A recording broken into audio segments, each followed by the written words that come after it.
country. I know it's a chap called Stephen country. Okay, Mark meets Flo Heiss, the Executive Creative Director at Dare. Hi Flo. Hi. Can you give us, obviously most people will know who you are, but give us a very, very, very quick summary of your career today. Okay. So I ended up being the Executive Creative Director at Dare by accident, really. It wasn't pre-planned or anything like that. My background is design and typography, so I went to college in Germany to study typography for 4 years. One of those 4 years I went and studied in Italy, and then I finished with a degree in graphics and then did a master's of art in graphics at the Royal College of Art here in London. And then I fancied myself as an artist for about half a year, ran out of money, and heard of a new company called Razorfish who just appeared in London, so I went to them and did some website design for them, and then from there, that lasted about a year or so, and then I went to Dare in 2000, and I've been here ever since. Since 2000, that's 12 years. What did your parents do for work? My dad used to work for the German railway, and my mum was an office worker in a travel agency. So when you told them that you were going to study design, yeah, especially typography, which is very specific, what were their kind of immediate? Oh, my dad was like, you can't do that sort of thing. You need to work for something proper. He was the old kind of cliche, proper big Bavarian man that he is. He said, you know, your A-levels aren't good enough. We won't even take you at the German railway, so you need to do something proper. So they were horrified actually, and I secretly also applied at the Academy of Fine Arts in Munich to go and study fine art. They didn't know this, so no, they thought I needed to go and find a proper job somewhere. And what did you say? That trust me, I'll be okay. Yeah, no, I went and put my portfolio together, and I didn't get in twice in Augsburg in Germany in the college. So I then worked during the day cleaning toilets in a hospital, and during the night I was glue gunning sample tile swots for architects, and made money enough so I could go to a private school to put my portfolio together. So I went to that private school in Munich, and then I got accepted in 2 colleges at the same time after I'd done that, and that kind of set the whole thing in train. So I told my parents to fuck off. I'm going to do this on my own if you don't think this is good. Because I knew this is what I wanted to do. I knew this is always what I wanted to be doing something in art, and graphics seemed to be a good place to go where you can earn some money and be creative at the same time.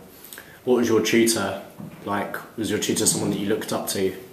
Yeah, we had a tutor who was judging our work with his feet, which was quite sort of a shock for me, coming from a small, cuddly Bavarian village into not the big metropolis that Augsburg is, but a bigger city. You know, that was a big step for me at the time. And he would put everything on the floor, all our work, and he would just walk over it, stamp on it and say, stamp on it and go, like, that's shit. What have you done that for? And literally walk on our work. And everybody was scared, and everybody was kind of like, ooh, this is kind of not. But it was good because it makes you. It sort of makes you not be precious about what you're doing. And at the Royal College, in the same way, the people that were the harshest critics and the most honest people are the ones that I responded to the best. So I had a tutor who I ended up working together with, a chap called John Rosencroft, who wrote 2 books about Neville Brody and was Neville Brody's partner at the time. So he was a really good tutor because he was just really honest and said, it's just shit what you've done there. His background was interesting as well because he wasn't a designer. He was a writer, a thinker, and a very brilliant conceptual thinker at that, and a music publisher. So I responded to that, and at the other end there was a chap called David Blaney, who was really super honest and a fine artist. But I think that combination at the Royal College was really interesting.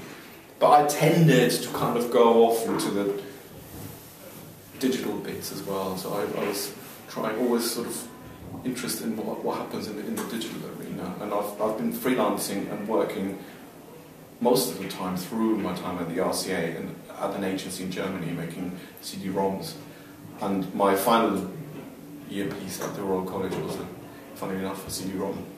So you've been at Dare for 13 years so far, yeah, which is obviously a hell of a long time, yeah, particularly in a digital agency. And you've seen a lot of changes over the years. And I'm guessing in your career so far there have been a lot of carrots dangled in front of you, a lot of is the grass greener elsewhere? What's made you stay here so long? There is, I mean, I wouldn't know what else to do with myself to start off with other than being here, and because I've been here for such a long time, I think I know the place and it suits me, and I love the brand and I love Dare. But it's always stayed interesting. That's what kept me here, because I have had a lot of carrots dangled in front of my face, and I just went like, yeah, it's... I'm not internationally, you must have had interest from all sorts of amazing, inspirational creatives. Yeah, but this is where I'm meant to be. This is my place, and because we do things differently, I guess, and because it's an interesting place to work, and it's changed over the years. So 2 years ago, when we were a digital agency for the decade, there was a point for me where I thought, like, okay, so what am I doing now? What's the next chapter? What's the next thing that interests me? And then the merger happened, and I thought, that's interesting. You know, merging with an advertising, with a broadcast agency, like adding broadcast to our portfolio. I'd like to see that. I'd like to, because it's something I don't know how to do. It'd be quite interesting to work out and learn how to make a TV ad. Really interested in this, in the craft and in the skill of telling a story in 30 seconds. And in a way, quite selfishly, maybe adding that string to my bow as well. Say, here's the digital side, now I want to find out the brand side of things. And then all of a sudden it was interesting again. But I like to make things, and there is a place where it's quite uncomplicated, and not how the structure is that everybody mucks in, and I like the collaboration. There's two ways of going. I've always thought, like, from where I could go from here is either I go to a big network and sit in a rocking chair with my patent slippers and a big fat salary and I'll board up with my skull, or I open my own thing. That could be another kind of... But I don't really need to do that because I have it here. And so does this still feel like a start? You still feel like... After the merger, after we've gone through all of that, with all its challenges and with all its interestingness, and we have talked about it being a little bit like a startup with 200 people. Yeah, it does feel, and there's new people coming in. It's exciting that people are coming that are not from old Dare and are not from MCBD. They come in because they want to work for New Dare, for what we stand for, and that's exciting to me. That philosophy of wanting to do work that commercially works and be unashamedly populist, I think, as well with it, I think is interests me a lot, because otherwise it's just be art, you know. So you have art, technology, and commerciality working together as a triumvirate, whatever the word is. I think that's interesting. That's why I'm still here. I've got a tricky question for you. Even trickier than that one. Even trickier than why you've been here for 13 years. Yeah. How would you approach a project to design a spice rack for a blind person? Blimey, that's difficult. You would have to do it with smell somehow, wouldn't you? Can you separate smell in a rack so you can? You don't really have to, do you? You just, I mean, how many spices do you need? You just take it out and smell it. Oh, that's pepper. Put it back, and then you know which one it is. But if you're blind, how would you navigate your way around? How would you design a product to navigate your way around finding each thing and knowing what it is? You smell it, don't you? Okay. You pick it out. I mean, you have how many spices do you need? 10? You've got 10 and then you smell that. Oh, that's not what I want now. But I guess you will have to do it every time you cook, don't you? I wanted to ask you that question, so I wanted to see how your brain still works creatively. Not very well, as you can tell. It's been a long day. Braille. Yeah. Braille and smell. You smell it. You just smell it. Smell. Yeah. Okay. I won't let you struggle over that one too much longer. I'll come back to that one, maybe. Who still inspires you creatively these days? Are there people in the ad industry or people outside of this industry, but maybe still involved creatively that you look up to? There are individuals that I look at that inspire me in this industry that I think are cool, are doing interesting work, rather than companies. I think the guys at Anomaly are doing interesting work. Carl Johnson, the founder, is a very, very inspiring person. I find him incredibly interesting. Ben Palmer at the Barbarians, he's a very, very interesting person. Maybe from a company perspective, the guys at Berg doing interesting stuff. There's a company in Tokyo called Party that are about a year old now. Sort of a collective of creative directors who I think are really interesting. Smaller people, companies that push marketing into a non-marketing context, I think is what I find interesting. Other than that, I think it's more outside of this industry. I think they're artists or musicians. Musicians, all that kind of stuff is what inspires me a lot. And typography and designers, people like Wim Crowell, for example. I have a book that it's in Dutch, I can't read it, but whenever I've got a blank sort of space, when I've got sort of the ideas failure, like I just had earlier with the Blind Mice Rack, I have this book, and it's just a beautiful book that you can go through. Alan Fletcher's book, Picturing and Poeting, I don't know if you've ever seen that book. This is one of the best books ever. There's a brilliant quote at the end of the book where he talks about stuff that he left over from things that other people have left over, that he collected into a collage and made a collage out of it. And it says like, this is a collage I made from leftovers, from other people's leftovers. It means nothing. There's no idea in it. What a relief. And I think there's something about this idea that everything needs to say something or mean something, but sometimes it doesn't need to be that. I find that incredibly inspiring. He's brilliant, absolutely brilliant. Then I do like a bit of conceptual art and modern art. Fishley Advice, I love their film, The Way Things Go. I love the chain reaction thing. It's great. There was a website you tweeted a while back, which I get some kind of creative inspiration from, which is VVORK. Yes, yeah. Really nice site. Yeah, I think it's a German dude that collects it. They've got some really outstanding, challenging work on there. Yeah, it's VVORK, work, 2 V's at the start, yeah. Raphael Rosendahl is an artist that is incredible. I follow him on Twitter and I follow him on Instagram. He does always interesting things. But then more traditional people like Cy Twombly, for example, I find his work very inspiring, and I do a lot of painting myself. There's a collection like Martin Kippenberger, German conceptual artists who have lived, done their best work in the 80s. That I find that interesting. And then I read a lot of other stuff. I read everything and anything that comes my way as well. Flo, what's the best brands you've worked on in your career so far? You know that Barclay card, and I'm not saying that because it's our client. You'd be surprised how forward-thinking they are as a brand. And you might think this is a boring credit card or Barclays.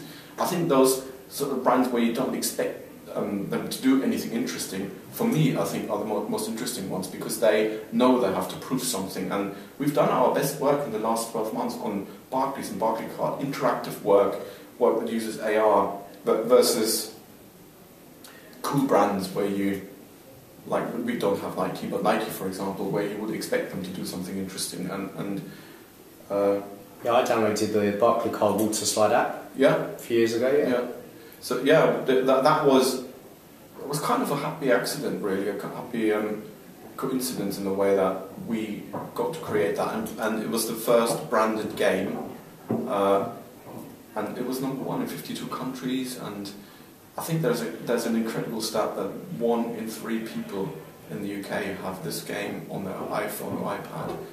I was out for dinner a while ago, and there was a family at the next table, and there was a little boy, maybe a 10-year-old boy, and he was just bored, he was kicking off, and his dad gave him his phone. You know, but whether that's good parenting or not is another conversation all entirely. And he was playing, and he was happy. And on the way out, because I'm always interested what real people are using in the real world rather than in the advertising world. And he was playing our game. He was playing Water Slide, and I thought, oh, that was brilliant.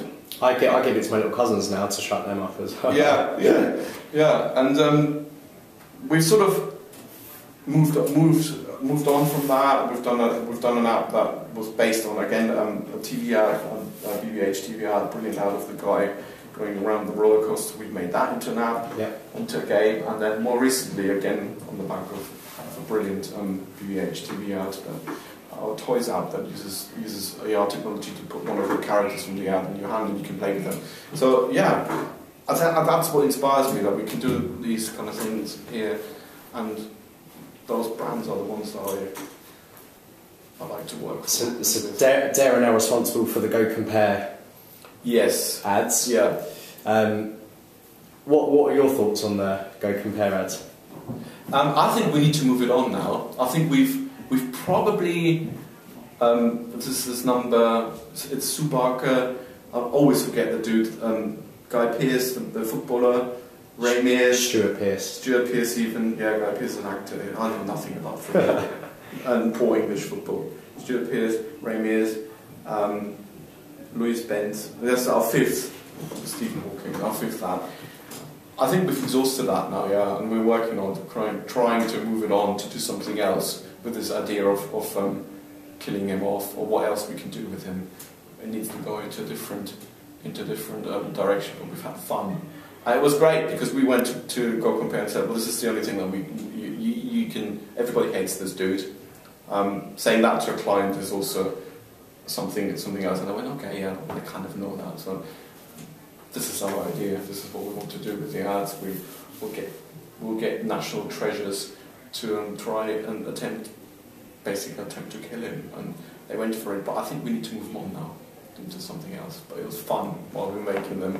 The Stephen Hawking is the highlight. Yeah, no, definitely amazing. Yeah, he likes advertising. Funny, you wouldn't think so, but he likes advertising, and he likes. There's no other way I think we would have agreed to being in an ad. His bit at the end where he goes ha ha ha gets me every time. Every time. Yeah. But yeah, I think we need to move it on now. What's the most embarrassing thing that's happened to you in your career? Oh gosh, I always tell the story that it's not that embarrassing actually, but a little bit embarrassing I think, is when I walked into a room and introduced myself to someone just with a client in the room, and someone who's been working it there for a couple of days, and in front of the client, who are you? And she said, oh, I work here. Oh, they work for you and you. Yes. And it was in front of the client. It's like, I was like a senior planner. It was really embarrassing. Yeah, that's pretty low point. That's bad. That's proper David Brent. So, let's move on to a quick fire round. Okay. One word answers: can line or D&AD pencil? Both. Olympic gold medal or an Oscar? Oscar. The brightest person you've worked with? Perry Price. Interesting. Most creative person you've worked with?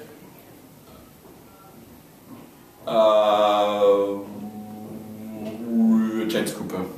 Best looking person you've worked with? John Bartle. Did appreciate that. Creatives or suits? Suits. Money or happiness? Happiness. Apple or Android? Apple. Degree or no degree? No degree. Art directors or copywriters? Art directors. Pictures over words all the time. All the time. Retained work or pitch work? Retained. Web or mobile? Mobile. Independent agencies or networked agencies? Independent agencies. Outsourced production or on-site production? Both. Don Draper or Roger Sterling? Neither. And lastly, twist or stick? I don't know what that means. Twist or stick? Twist?